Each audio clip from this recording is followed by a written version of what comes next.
So hello mga ka-chillax, welcome to my YouTube channel. So kung bago pa kayo sa YouTube channel, don't forget to like, comment, and subscribe. So ngayon nagbabalik tayo sa isang sa mga e-scooter o e-motorcycle na binablog ko. So dito tayo ngayon sa Sandra. So ito yung matatagpuan sa sa Philplan Corporate Center. Katabi siya ng 7-Eleven at ng Lenovo. Kaya wag na tayo patumpik-tumpik pa, pasok na tayo. Let's go! So yan, saktong-sakto, nandito pala si Ma'am para i-assist tayo. Ma'am, pakilala ka naman. Hello po mga kachilaps. Ako po si Ma'am Nelin from Sandra po. Okay, Ma'am. So, balita ko, Ma'am, no? Bagong-bago itong shop nyo dito. Opo. Dito, no? Kasi ang napapasyalan ko dati yung sa Pasig nyo, then dun sa SM North, di ba? So ngayon, nasaan ba tayo, Ma'am? Anong lugar ba? Philplans po, BGC po. Sa BGC. So pansin ko dito no, mas maliwalas, mas malaki at saka pahaba no yung showroom nyo dito sa Sandra, dito sa may BGC branch natin. So ma'am, ano bang una nating i-feature na e-motorcycle o e-scooter, ma'am? Si Hook po. Si Sandra Hawk. Ayan. Opo. So ito Sandra Hawk, no? So ano mga kulay na available dito, ma'am? Black, white, and gray po. So nandito lahat, no? Opo. Ito yung black, ito yung white, at ito yung gray. Wow, ganda. Nakikintaban na. Halatang laging malinis dito, no? Kasi linis ng showroom nyo. At saka ang ganda. So bago natin na puntahan yung presyo, no? Kasi nakikita ko parang may mga nakakabit dito eh. Ano ba ang mga basic specs natin ng Sandra Hawk para sa mga hindi pa nakapanood sa atin noong una ko mga vlog dito? Ang max speed niya po is 45 km per hour po. Ang range niya po is 65 kilometers po. Lithium battery na rin po siya. Wow, lithium battery. Yes po. 1,800 watts po. 42 volts po, 20 milliamperes po. Ano po ba ang load capacity nito, ma'am? Ang Hawk na. 150 kilo po. Ang kaya. Yes po. Tapos yung ma'am, yung size ng gulong nito. 110 by 70, 12 inch po. Tubeless na po yan. Ayan. 110 by 70 R12. So ito na ma'am, no? Naka-mugs na. Ano naman yung braking system po natin, ma'am? Disc brake po and sa likod po is drum brake po. Drum brake yung likod. Wow. So yun ma'am, paano ba paandarin ng ating Sandra Hawk? Ito po. Yan, susi. So ito pala ma'am, itong susi natin ito yung may alarm at ito ba yung keyless? Yes po. Keyless. So kahit hindi mo yung saksak dito, andar? Opo. Okay. Ikot nyo lang po siya pakaliwa. So tutunog po siya. Ayan po. Ayan. So pag counterclockwise, mabubuksan yung saddle. Sige, total na dito na tayo sa loob. Ano ba makikita natin dito sa loob? Para po umandar siya, kailangan nyo po muna siya i-on. Opo. So meron siyang breaker, ma'am, no? Opo. So ito po yung battery niya. Lithium battery po yan. Wow. So maganda dito sa lithium battery natin, parang may indicator din, no? Yes So po. may ilaw dito, kung medyo malapit na rin mag-lobat. Parang green tsaka red, no? Tapos ito, ma'am, ay detachable. Yes po. Removable po ang battery. So again, ma'am, ilan volts and amperes po to? 72 volts, 20 amperes po. Itong pala niya, no, upuan niya, napakalapad, no? Dito ni Hawk. Tapos, eksakto-eksakto, pwede kahit parang parang heavy duty, no? Tapos meron din siyang sandalan para sa Backrest. backrest, sa angkas. Tapos dito naman, ma'am, merong cover yung no? Dito sa side niya. Yan, so nandun yung kanyang motor hub. po. Tapos dito, ma'am, ano nakalagay dito? Sandra po. Sandra, yung kanyang logo, ganda, very stylish at elegant. At syempre napakalapad ng kanyang kanyang footboard. Dito ma'am, ano ba to? Speakers? Yes po, speaker po. Pwede mag-sound trip pa. Tapos meron siyang bulsa dito. Tapos ito ma'am, para sa MP3 ba to? Apo. Okay. Sige ma'am, buksan muna natin ulit. Ito ma'am, ano makikita natin sa monitor? Ayan po yung battery niya po, kung ilang percent. Ito yung pinakano niya ma'am, no? Speedometer. Apo. Speedometer, tapos ito yung trip meter niya. Kung ano yung naitakbo na niya. Apo. May mode rin po siya. Mode 1, Mode 2, tsaka Mode 3 po. So dito naman ma'am, ano makikita natin dito sa may handlebar? Ito po yung busina Busina? po. Opo. Oo. Tapos ito po yung signal light po. Wow. Yan po, Signal light kanan. Ito po yung sa kaliwa. So ang gamit niya conventional bulb pa, no? Yes So po. hindi pa siya naka-LED type. Tapos yung ilaw naman niya ma'am. Ito po. Yan. So ito yung parang pinaka-DRL niya. Opo. Tapos yung pinaka-headlight niya, ayan. Yeah. So yun, so isang bright tsaka low and bright. Ayun, no? Liwanag din ah. So conventional bulb pa yung gamit. So dito yung kanyang preno. So ito ma'am, busina rin. Opo. So dalawang busina. Yes po. Tapos ito yung pinaka, niya, side mirror. Meron palang pindutan dyan. Paano ba yung gumagana, ma'am? Keyless po siya. So, kailangan niyo po siya i-unlock po. Unlock. Opo. Pwede na po siyang mandar gamit, pipindutin niyo lang po siya. Okay. At pwede rin po i-turn off po, gamit po dito sa pindutan niya. Pero kailangan po is ilalak niyo po siya. Yun. Para hindi na po siya aandar, kahit pindutin po siya dito. Yun. So yun yung isa mga safety features ni no? Ni Sandra Hawk. Ang galing. So yun, tsaka narinig naman natin yung alarm, no? Napakalakas din. So ito, so pala mama, bago natin makalimutan, meron pala dito no? Parang outlet din dito pag nagcha-charge. Hindi na po siya tanggalin, yung mismong battery po. Pwede niyo po siyang i-charge, yung mismong unit po. Ayan. Charging time, ma'am? 4 hours po. 4 hours. Oh, bilis ah. Opo. Galing sa lobat? 4 hours lang?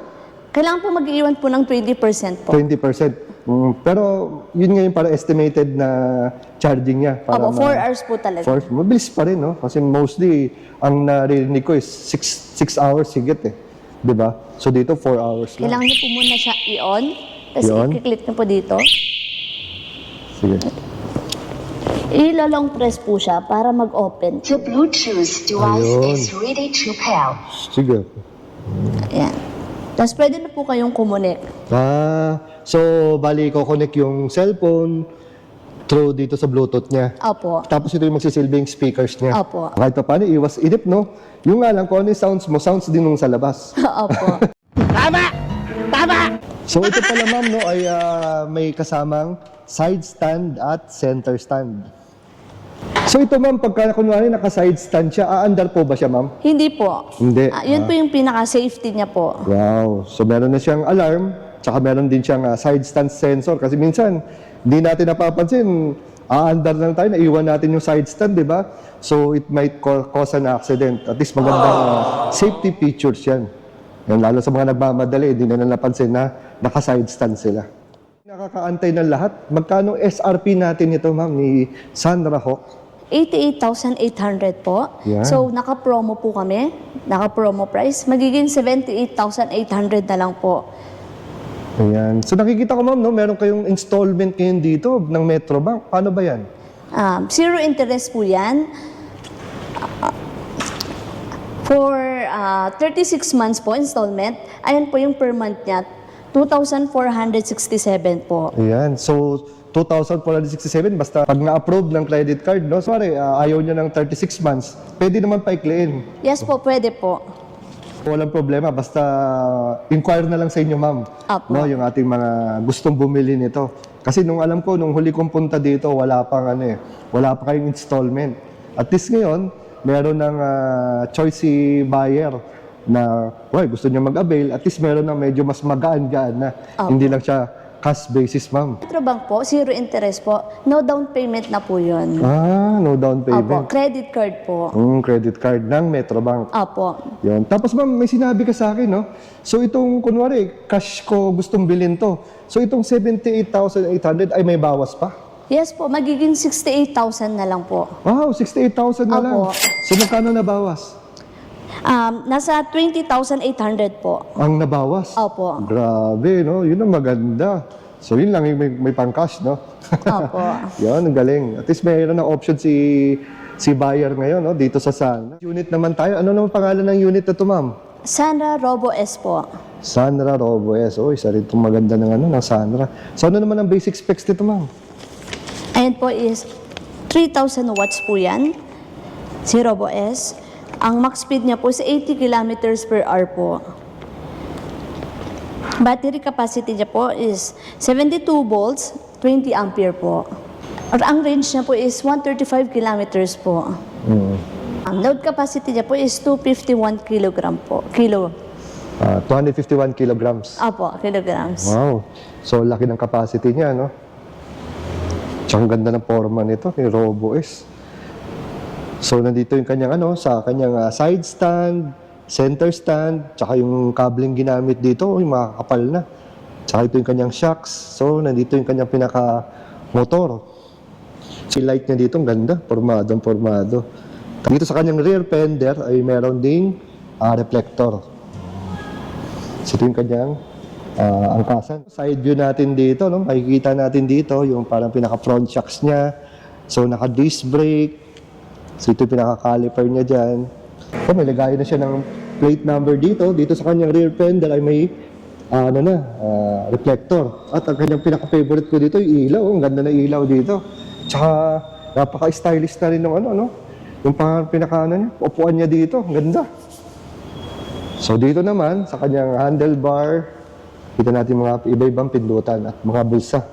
And dito naman yung kanyang stepboard na meron ding sunrun na nakalagay. Din ma'am, no? Meron tong alarm, pwede rin keyless. Opo. Kailangan i-open po muna yung compartment po. Yan, so ito yung tsura ng compartment. Uy, dalawang circuit breaker. So, ibig sabihin pala ma'am, dalawa battery nito. Opo. Okay. So, saan naman nakalagay ang battery niya ma'am? Nasa footbridge po. Nandito. So, ito ma'am, no, pwedeng keyless, pwedeng disusi din. Yes po. Yan, sige ma'am. Sorry. Ayun po, pipindutin nyo lang po siya para matanggal po siya sa may... Wow, ang ganda. Parang ibang klaseng susian nito, no? Opo. Hindi siya ordinaryong susi. Ayan. Saan na makikita natin, ma'am, sa monitor? Yung battery po, kung ilang percent na po. Makikita rin po dyan yung may reverse. May reverse. Opo. Si Hawk ba may reverse? Wala po. Wala si Hawk, no? Ito meron. Ma'am, yung mga ilaw natin sa headlight. Yan, so meron siyang DRL dito, meron din dito sa baba. So ito yung kanyang signal light. Yung sa headlight naman niya, ma'am. Yun, ma'am, yung low and high natin. Ito po yung low, ito yung high po. Ayan. Tapos meron pala to, ma'am, no? Hazard. Opo, meron po. May hazard light din pala to. So maganda dito, may ilaw na dito sa taas, may ilaw rin dito sa baba, no? Parehas may DRL. Tapos dito sa kanyang fender, merong reflector sa kabila. So yun, ma'am, anong sukat ng gulong natin, ma'am? 110 by 70, 12 inch po. R12. Ayun. So ito yung ating Robo S. Ayan. So yun, ma'am, ang pinakakaantay ng lahat, ma'am. Ano ang SRP natin ito ni Robo S? Ang SRP po is 168,800. Naka-promo price po kami. Magiging 148,800 na lang po. Wow. So as usual, ma'am, no, pagka-installment sa Metrobank, as low as 4,689 for 36 months, ma'am, no? Tapos pwede na lang i-adjust, no? Kung gusto niya mas maikli, kausapin ka na lang. Apo. Hanapin ka na lang. O so, ma'am, kunwari, may cash, magkano na lang ang presyo nito? Kunwari, itong 148,800, magkano na lang? Magiging 128,000 na lang po siya. Yan. So, magkano ang bawas, ma'am? 14,800 po. 40,000? Opo. Pag cash? Opo. Oh, grabe. Wino-workout yung keyless natin. Pipindutin nyo lang po yung unlock. Ano? At yung power niya po. Ayan, mag-on na po siya. So kailan pa ba ito pindutin mo? Ito po, yung fingerprint po yan. So may apps po si Robo S. May apps po siya. I-connect nyo po siya dyan. At i-connect nyo po yung fingerprint nyo po. So ano yun? True apps naman yun. Opo. So napaka-high-tech talaga nito ni Robo S, ma'am, no? So ito pala, meron palang hook pala dito, no? May hook dito, tapos meron charging port dito. Yung battery niya. Ayun na po. So may tinataas pala naman to. Opo. So yun, para makita yung kanyang battery. So ilang battery to, ma'am? Ito, tsaka to, dalawa? Dalawa po yung battery niya. So ma'am, kunwari na low ba to is automatic, yung isa naman nagagana? Dalawa po talaga siyang kinukonsume po. Dalawa talaga? Opo. Hindi po pwedeng isa lang. Dalawa talaga ang nagpa-function. Opo. Ma'am, may detachable. Yes po. So maganda rin dito sa battery niya para may nakikita na naman ako indicator, no? Ayan, no? Ayan. So dito lang din makikita natin kung malolobat o hindi kasi may green and red. So ito nakalagay, 72 volts, 20 amperes, Sandra rechargeable lithium-ion battery. Nice. So nasa tapakan, no, ang kanyang battery. So, ganito po siya, itanggalin po yung mismong battery po. Ilalong po, ipipress nyo po ng down, Oo. tapos matatanggal na po siya. Ayun. So ganun siya. Pero ang ganda, no? Ang ganda nung kanyang kanyang mga socket, ang titibay, mukhang heavy duty, no? Ang kapal ng cord, pati yung kanyang lock and unlock. Hindi siya yung mga typical na parang maninipis lang. Opo. Gawa siya sa parang heavy duty na accessories ang ginamit dito. Tatanggalin nyo po yung battery. Ayun po. Ayun. 10 kilos po ito. So, ang dalawa po is 20 kilos. 20 kilos. Opo. Okay. Pwede nyo po siya i-charge sa mismong outlet po.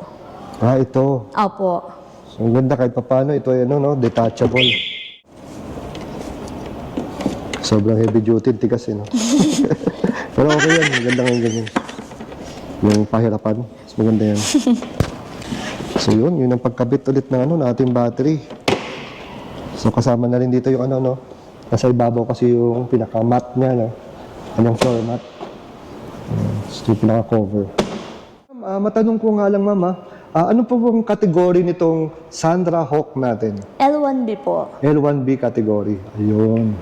Ano ba pwede nating ipin para makita itong napakagandang Sandra showroom natin sa BGC? Sa BGC is Philplans Corporate Center po. Ang katabi po nito is 7-Eleven at Starbucks po. Ayan, Starbucks. Sa ground floor lang po. So again, ma'am, maraming salamat sa pagpapaunlak mo sa ating mga kachilaks. Till the next time, kita-kits, ma'am. Maraming salamat. Thank you po.